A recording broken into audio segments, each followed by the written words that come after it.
Hello friends, welcome to another module of this program.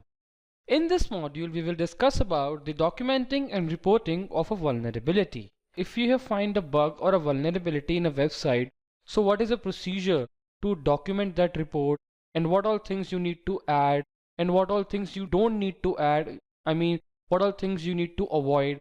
So we will see all these things in this module. So first of all, what is the importance of reporting and documenting? So when you have found a bug or a vulnerability during the VAPT phase, then you need to document it along with the recommendations in order to produce the testing report to the management for suitable actions. And also, it is highly important to take screenshots while finding vulnerabilities, as many times it has happened that on later stages the vulnerability might not exist, as the developer may have patched minor vulnerabilities before you report it. So it will be a sheer waste of time if something of that sort happens with you. Also, taking screenshots and record videos while finding vulnerability saves a lot of time, as you won't have to exploit the website again with payload just to gather POCs. So it's better during the VAPT phase you take screenshots and record videos to gather POCs. And now let's talk about how many type of VAPT reports are there. So on one side, developer will be looking at your report to patch the vulnerabilities, and on the other hand the management team or CEO, owner or officer of the organization will be looking at your report.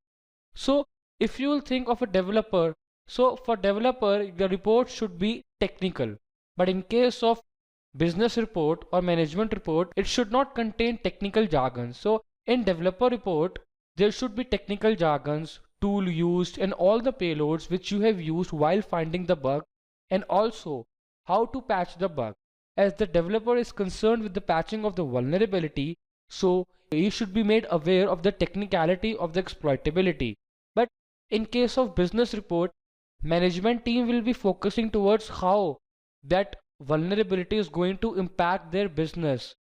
So over there should be less technical jargons and the more focus should be on how the existing vulnerability will impact the business of the company and to what extent, so that severe vulnerability will be patched immediately. Apart from that, let's talk about what is code security. Repeated articles should also be taken into consideration in code security. They are nothing but reference documents or links that helps an organization to know about the vulnerability in detail. It also includes the steps involved in patching the vulnerability. For example, what if you want to find a recommendation of a new vulnerability? In such case, make the optimum use of Google search. Type the name of the vulnerability plus patching.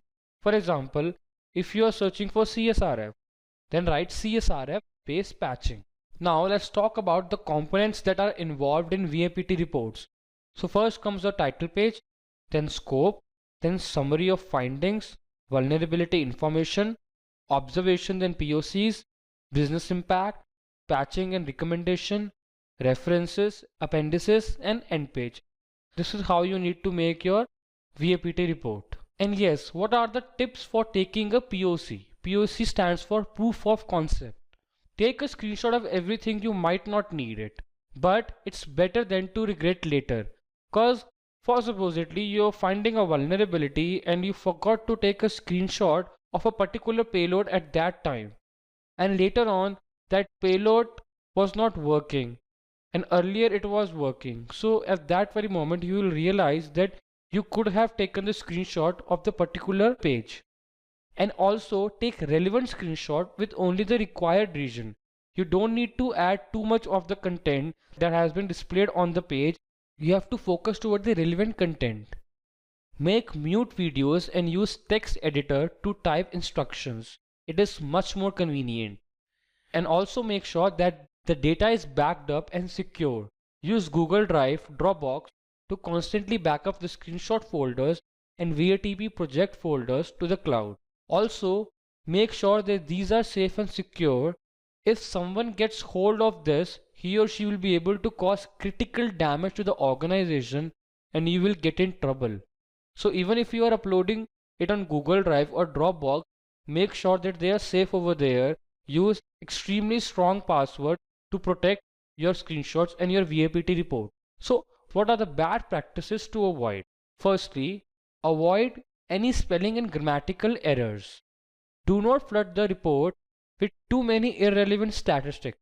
Do not write the report from a hacker's perspective, as you cannot expect the reader to understand hacking concept. Do not use screenshot in which the details are not clearly visible.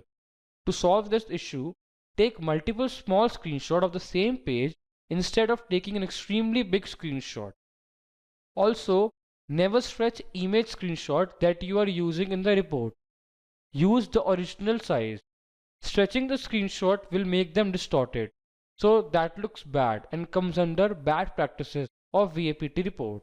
So that's all for today.